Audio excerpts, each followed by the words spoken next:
आपके बारे में कहा जाता है कि आप मोदी जी के आलोचक हैं। आप अपने आप को उस रूप में देखते हैं?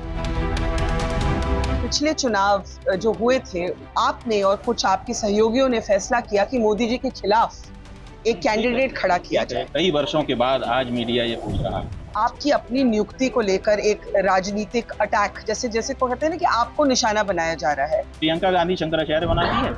Swami Avi Mukteswaranand, the Shankaracharya of Joshimath, is one of the 4 religious pontiffs who head the 4 major mutts or peeths set up by the 8th century Hindu saint Adi Shankara. They are considered the custodians of the Vedas. Shankaracharya Mukteswaranand has been in the headlines all year. He declined to attend the Ram Mandir Pran Pratishtha in Ayodhya. He recently met Uddhav Thackeray and spoke up for him in public in Maharashtra. He was a special guest at the Ambani wedding, where he also bumped into Prime Minister Modi, who sought his blessings. But not many know or remember that he also backed a candidate against Prime Minister Modi in Varanasi in 2019. Some followers of the BJP are now calling him a political or even a Congressy Shankaracharya. Swami Mukteswaranand is now in the national capital, organizing big public meetings on the issue of cow protection, his latest point of attack on the Modi government and other political parties. The Shankaracharya is our next guest on Inside Out.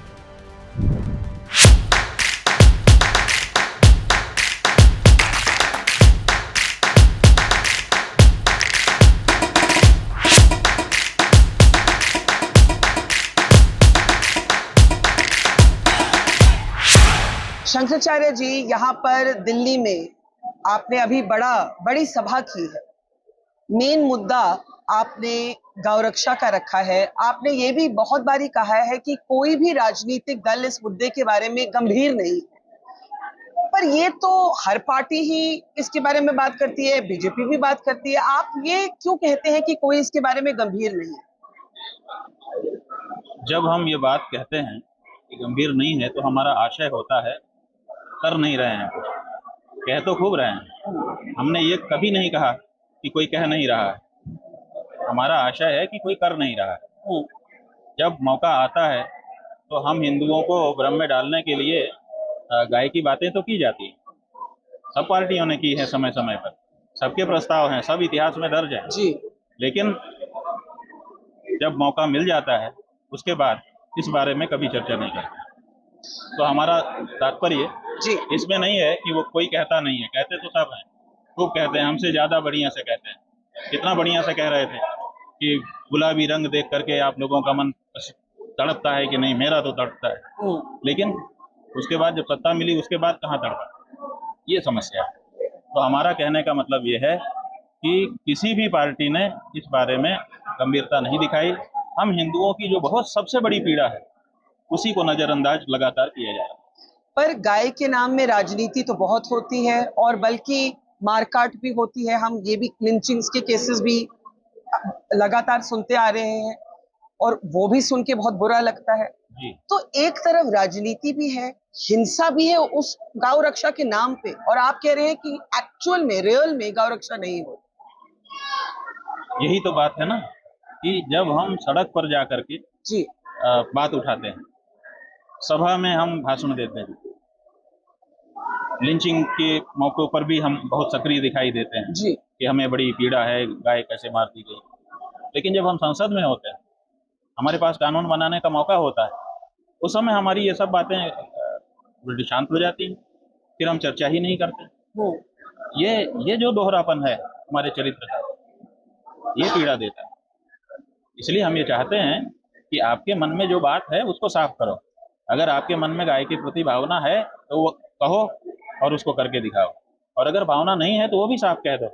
कम से कम कोई आपसे झूठी आशा तो लगा के नहीं रखेगा। आपको क्या, जब आप राजनीतिक दलों को देखते हैं, ये मुद्दा सभी उठाते हैं, तो आप कहते हैं कि सभी कोई सीरियस नहीं है, आप क्या चाहेंगे?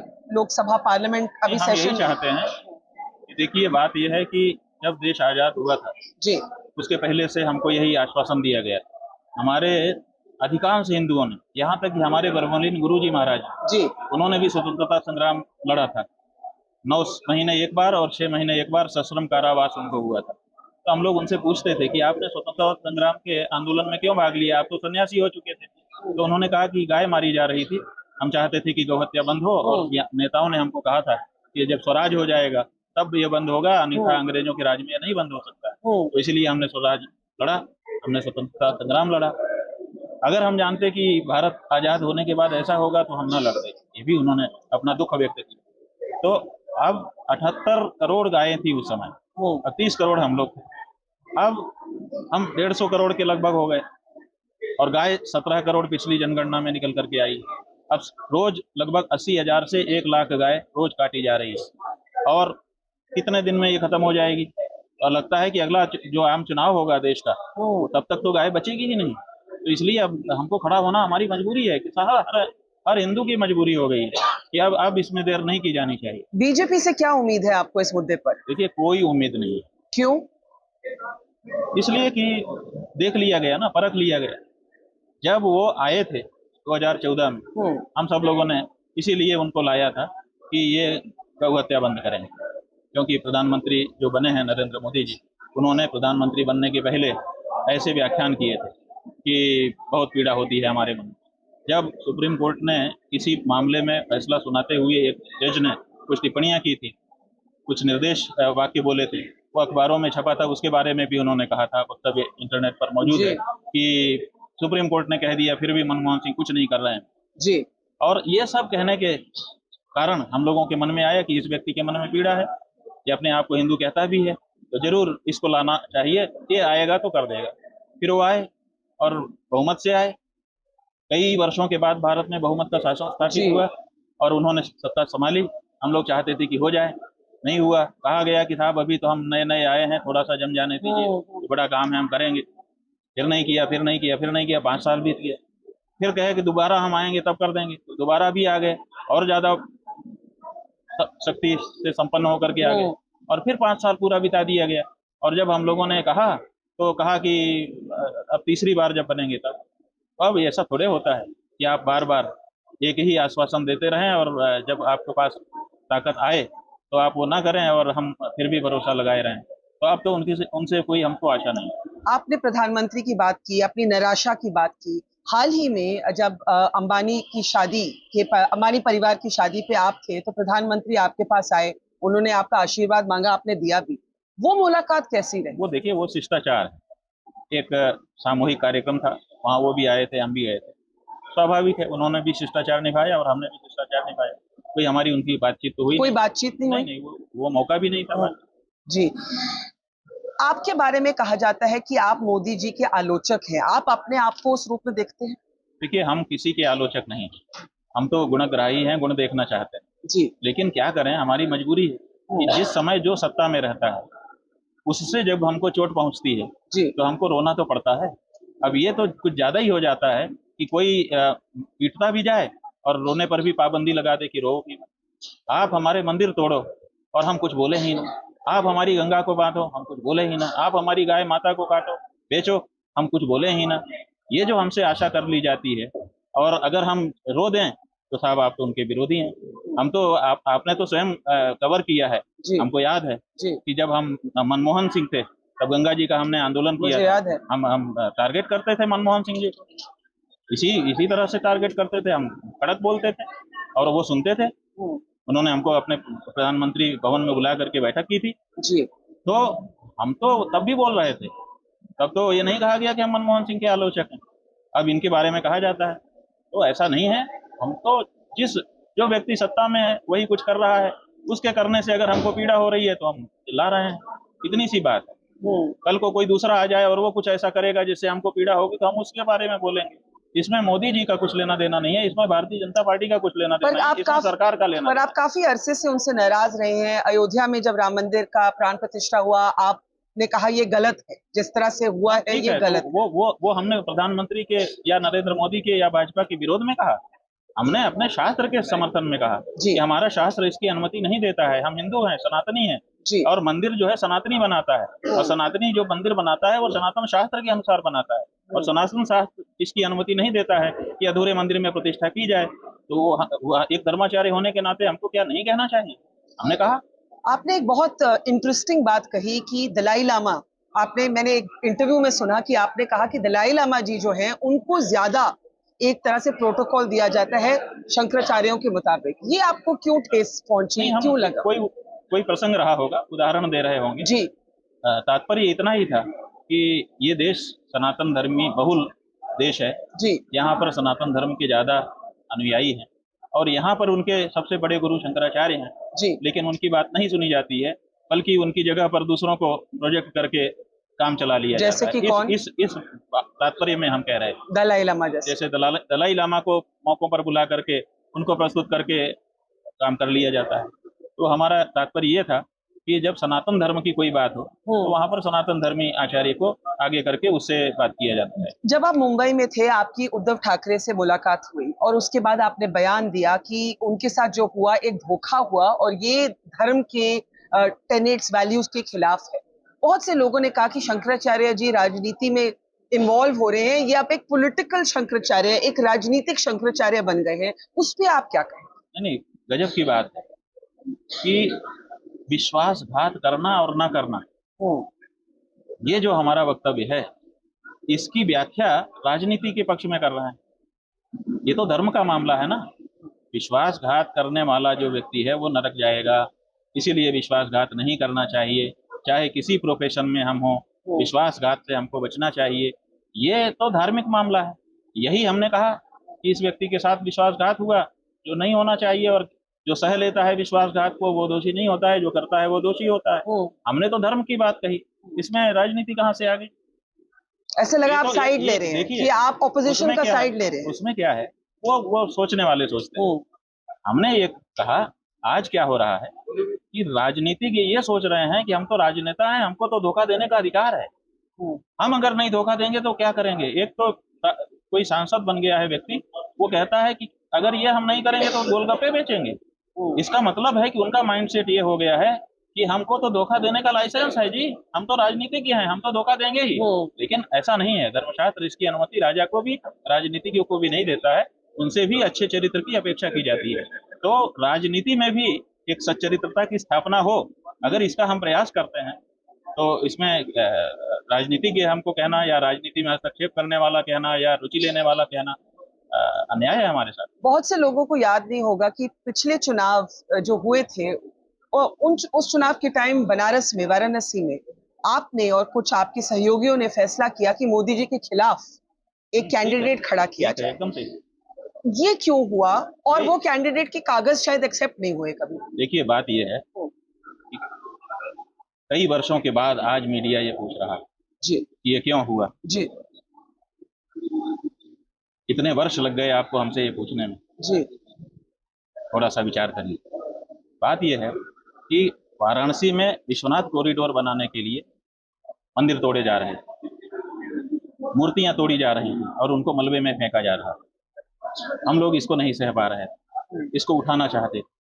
कोई मीडिया इसको उठाने के लिए तैयार है कि यहाँ पर मंदिर, किसी मीडिया ने रिपोर्टिंग नहीं की कि कितने मंदिर तोड़ दिए गए। छोटी सी घटना होती है, बहुत रिपोर्टिंग होती है, लेकिन काशी में कॉरिडोर बनाने के नाम पर 150 मंदिर तोड़ दिए गए, पौराणिक मंदिर तोड़ दिए गए, हजारों हजार साल पुराने के पुरातत्व के मंदिर तोड़ दिए गए। वहाँ पर खनन होकर के वो सब चीजें हटा दी गई जो कि पुरातत्व भूगर्भ में से निकला मान करके उनकी कदर करता, लेकिन किसी ने इसको उठाया ही नहीं। कोई मीडिया कवर ही नहीं करना चाहता था। तो आखिर हम अपनी जो पीड़ा थी उसको कैसे उठाते? तो हम लोगों ने ये विचार किया, जो हिंदू आस्तिक थे, जिनके मन में मंदिरों की मूर्तियों की तोड़े जाने की पीड़ा थी, कि मोदी जी के खिलाफ खड़े हो जाओ। कोई संत महात्मा जब इनके खिलाफ खड़ा हो जाएगा तो लोग पूछेंगे कि क्यों खड़े हुए, तो हम ये कह सकेंगे कि ये हो रहा है हमारे साथ। लेकिन तब पर्चा ही खारिज करवा दिया गया और किसी मीडिया ने फिर भी इन सब चीज़ों की चर्चा नहीं की। तो हम क्या करें? हम तो चाहते थे कि पूरा देश जाने कि क्या हो रहा है, लेकिन मीडिया के ना सक्रिय होने के कारण हम लोग नहीं बता सकते। इस चुनाव में आपने सोचा? हम लोगों का मोदी जी को हराना उद्देश्य नहीं था। हम लोगों का उद्देश्य था कि इसी बहाने हम अपनी पीड़ा को उठा सकें।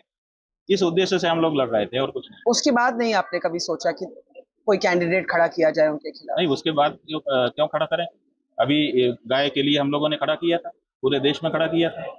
गाय के नाम पर जो है रोका हुआ है, इसलिए गौ मतदाता तैयार कर रहे हैं हम लोग। अभी 33 करोड़ लोगों को संकल्प दिलाने के लिए हम लोग बैठक कर रहे हैं कि देश के 33 करोड़ लोगों को गौ मतदाता बनाएंगे। जो गाय के लिए खड़ा होगा उसी को वोट देने का संकल्प अंत में पूछना चाहूंगी, आपकी अपनी नियुक्ति को लेकर एक राजनीतिक अटैक, जैसे जैसे को कहते हैं ना कि आपको निशाना बनाया जा रहा है, और वो कहते हैं सुप्रीम कोर्ट का केस उठाते हैं, कहते हैं कि भाई आप तो प्रियंका गांधी के करीब हैं, उन्होंने आपको चिट्ठी लिखी, आप तो कांग्रेस की शंकराचार्य हो गए। आपने भी ये सुना होगा, आप देखते होंगे, ये कहा जाता है जो लोग आपको टारगेट करते हैं।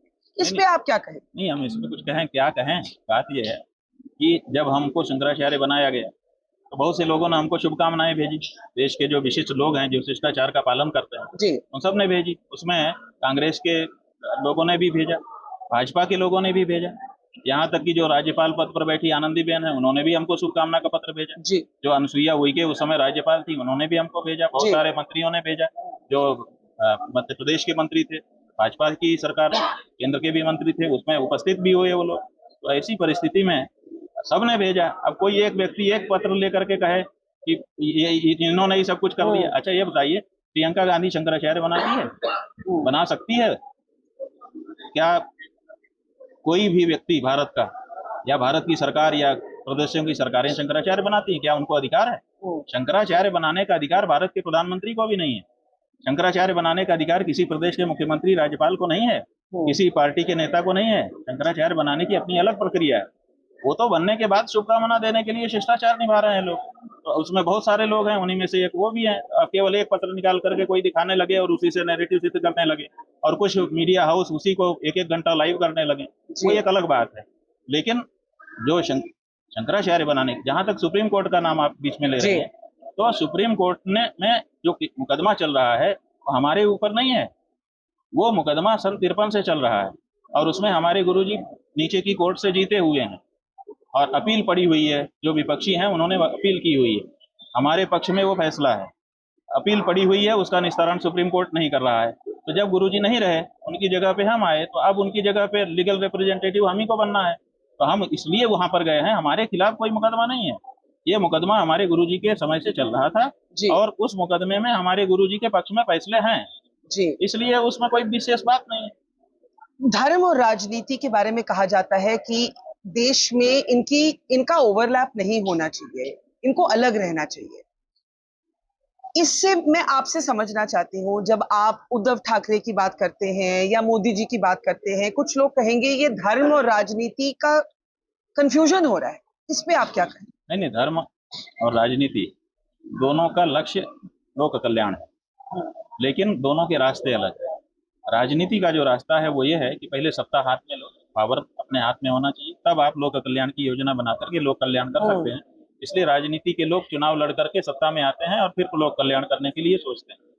धर्म वाले सोचते हैं कि परम सत्ता हमारे साथ है, अलग से सत्ता की क्या जरूरत है, जहाँ से शुरू कर दो वहीं से लोक कल्याण हो सकता है। अपने स्तर पर जितनी ताकत भगवान दे दे उतने पर करो, तो वो सत्ता की तरफ न जा करके सीधे लोक कल्याण में चले जाते हैं। तो दोनों का दो रास्ता हो गया। अब रास्ते दोनों के अलग हैं, लक्ष्य भले एक हो, लेकिन रास्ते चूंकि दोनों के अलग हैं, तो दोनों को बीच में मर्ज नहीं होना चाहिए। अपने अपने काम के अनुसार अपना अपना काम करना चाहिए। क्या ऐसा हो रहा है? तो अब ऐसा नहीं हो रहा। अब जो है, कुछ महात्मा राजनीति में जाकर के चुनाव लड़ने लग गए, और कुछ राजनेता सीधे मंदिर बनाने और प्रतिष्ठा करने लग गए।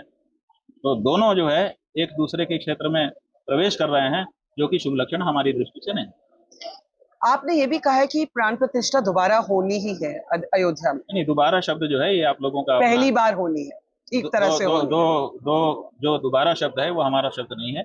हमने ये कहा है कि जो प्रतिष्ठा है वो तो मंदिर जब बन जाएगा तभी होगी। आप देख लीजिएगा, जब वहां पर पूरा निर्माण कार्य होगा, जैसा कि अभी बता रहे हैं कि 2-2.5 साल लगेगा जी, तो उसके बाद जब बन जाएगा तो आखिर शिखर की जिन जिन जगहों पर जिन जिन देवताओं की प्रतिष्ठा होनी है, जो जो मंत्र पढ़े जाने हैं, वो सब होंगे ही। कलश चढ़ेगा ही, ध्वजा चढ़ाई ही जाएगी, स्नापन होगा ही। तो जो कुछ प्रतिष्ठा में कार्यक्रम होता है वो तो अभी आधा ही हो पाया, आधा तो हुआ ही नहीं है। तो आधा हुआ तो हुआ नहीं माना जाएगा, पूरा हुआ ही हुआ माना जाता है। कोई अगर आधी शपथ ले ले तो आधा मुख्यमंत्री आधा प्रधानमंत्री बन जाएगा। पूरे वाक्य होने चाहिए, एक एक अक्षर सही होना चाहिए, तो तब जाके कोई शपथ ग्रहण करके वो पद पर बैठ सकता है। तो उसी तरह से आपने जो कुछ किया आधा करने से तो होता नहीं, तो इसलिए करना ही पड़ेगा, तो पूरा करना पड़ेगा। हमारा ये कहना वही प्रतिष्ठा होगी, अभी नहीं हुई है, इस तरह इस आशय में है। मोदी जी आपको न्योता दे बातचीत के लिए तो आप जाएंगे? भैया, हम तो चाहेंगे कि वो बात करें और गौ माता की रक्षा के लिए प्रस्ताव लेकर के आए और उसको पास करवाएं। हिंदुत्व की आजकल बहुत चर्चा होती है हमारी राजनीतिक पॉलिटिक्स में, इलेक्शन में, चुनाव में। एक वो हिंदुत्व है, आप कह रहे हैं वो असली हिंदुत्व नहीं है। नहीं नहीं, हम असली नकली की बात अभी नहीं करना चाहेंगे। हम केवल एक ही चीज कहना चाहेंगे, जी होड़ लगी है कि कौन हिंदू कौन नहीं हिंदू, कौन असली हिंदू कौन नकली हिंदू, इसकी होड़ लगी है। जी हम कह रहे हैं कि अभी मौका है आपके पास, आप गौरक्षा बिल लेकर के आइए, जो गौरक्षा का बिल लाए और उसको पास करे, हम समझेंगे कि वो हिंदू है और बाकी सब नकली हैं अपने आप। जब राहुल गांधी की स्पीच हुई और मोदी जी ने खड़े होकर कहा कि आप हिंदू समाज को इंसल्ट कर रहे हैं, तो आपने क्या सोचा उससे? नहीं, हमने कुछ नहीं सोचा, हमको बताया गया कि राहुल गांधी ऐसा कह रहा है, हम कहते थे सुनाओ, जी तो सुनाया गया। जी तो हमने देखा ऐसा नहीं कह रहा था। फिर बाद में किसी ने पूछा तो हमने यही बात बताई, फिर कहने लगे लोग कि राहुल के पक्ष में हम खड़े हो गए। जी हम राहुल के पक्ष में नहीं है, हम मोदी के पक्ष में नहीं, हम सत्य के पक्ष में हैं, हम धर्म के पक्ष में। तो जहाँ सत्य होगा, जहाँ धर्म होगा, हम उसी के पक्ष में हो जाएं। आप लोग धर्म और सत्य के पक्ष में खड़े हो जाइए, हम आपके पक्ष में हो जाएंगे। होइए तो, आप होते ही नहीं है। क्यों ऐसा क्यों और कहते हैं? अधर्म के पक्ष में खड़े होके कहते हैं कि आप हमारे पक्ष में आ जाओ, हम कैसे आ जाए? सबसे बड़ा धर्म क्या हुआ है? सबसे बड़ा धर्म गौरक्षा। आप, क्योंकि गाय से ही यज्ञ होता है, यज्ञ से ही देवता तुष्ट होते हैं, तुष्ट होने पर ही देवता हमको हमारी कामना की पूर्ति का वरदान देते हैं। तो हमारा तो पूरा का पूरा जो धर्म का ढांचा है वो गाय के ऊपर खड़ा है। और गाय का जो बेटा है बैल, वो धर्म धर्म जो है बैल के रूप में आता है, शास्त्रों में बताया गया है। और हम जो गाय को माता कहते हैं, वो इसलिए नहीं कहते कि हम गाय के पेट से पैदा हुए, हम इसलिए भी नहीं कहते कि हमने दूध पिया है इसलिए वो माता हो गई, क्योंकि दूध तो भैंस का भी हमने पिया है, लेकिन भैंस माता हमारे मुंह से कभी नहीं सुना होगा। बकरी का भी दूध हमने पिया है, लेकिन हम बकरी माता नहीं कहते हैं, गौ माता कहते हैं, क्योंकि गाय का जो बेटा बछड़ा है ऋषभ, वही धर्म है। और हमने धर्म को अपने जीवन में अपना लिया है, तो हम जिसको अपने जीवन में अपना लेते हैं उसके माता पिता भी हमारे माता पिता हो जाते हैं। जैसे हमारी बहन अगर ब्याह करके चली जाए अपने पति के घर में, तो पति के माता पिता उसके माता पिता हो जाएंगे, और पति जो होगा वो भी अपनी पत्नी के माता पिता को माता पिता कहने लग जाएगा। क्यों? जिसको हम अपने जीवन में स्वीकार कर लेते हैं उसके माता पिता हमारे माता पिता हो जाते हैं। तो हमने धर्म को अपने जीवन में स्वीकार किया है, इसीलिए धर्म की जो माता है वो हमारी भी माता है। आपने तो धर्म कहा के सत्य धर्म का नाता है, गाय हमारी माता है। आपने कहा आप किसी के पक्ष नहीं, किसी के खिलाफ नहीं, राहुल के पक्ष नहीं, मोदी जी के खिलाफ नहीं, लेकिन आप ये भी कह रहे हैं कि जब आपने राहुल गांधी का पार्लियामेंट स्पीच सुना, आपको नहीं लगा कि वो हिंदू समाज के खिलाफ? हाँ, उन्होंने साफ किया ना, जब मोदी जी ने खड़े होके कहा जी कि अध्यक्ष जी के तरफ इशारा करके कि आप देखिए हिंदू समाज को हिंसक कहा जा रहा है, तो उसके बाद उन्होंने खड़े होके कहा नहीं नहीं नहीं, हम ये नहीं कह रहे हैं, जी हम आपको कह रहे हैं, और आप सारा हिंदू समाज नहीं हो। जी तो जब स्पष्टता कर दी उन्होंने, अब उसमें क्या बात? मोदी जी को अगर आपका एक मैसेज हो आखिर में, वो क्या हो? गौ रक्षा की जो बात आपने प्रधानमंत्री बनने से पहले उठाई थी, उसको पूरा करने का मोदी जी समय आ गया। आपकी संख्या कम हो रही है, आपको विपरीत परिस्थितियों में बैठे हुए देख करके हम लोगों को अच्छा नहीं लग रहा है। फिर से आप बहुमत का साथ पा सकते हैं अगर गौ रक्षा का बिल लेकर के संसद में आ जाएं। आपके जो सहयोगी हैं नीतीश कुमार और नायडू, नीना, नानी, जो भी कहें, चंद्रबाबू, ये जो चंद्रबाबू हैं, ये अगर आपका साथ छोड़ भी देंगे ऐसे मौके पर, आपकी सरकार गिर भी जाएगी, तो हिंदू फिर से आपकी सरकार बना देगा। आप गौ रक्षा का बिल लेकर के आइए, बहुमत से आप फिर से 400 पार हो जाएंगे, हम कह रहे हैं। ये हिम्मत कर लीजिए, क्योंकि ये करोड़ों करोड़ हिंदुओं की आस्था है। हर हिंदू गाय को माता मानने वाला बहुत पीड़ित है अंदर से, वो बहुत जो इस बड़ा बारी काम है। बहुमत नहीं मिली मोदी जी को, इसीलिए नहीं मिली क्योंकि वो हिंदुओं के जो भावनात्मक मुद्दे हैं उनको छोड़ रहे हैं। लोग तो ये कहते हैं कि जो बिजली सड़क पानी के मुद्दे थे वो नहीं उठे। नहीं, बिजली सड़क पानी भी तो जनता का मुद्दा है, जी तो आप उसको कैसे छोड़ सकते हो?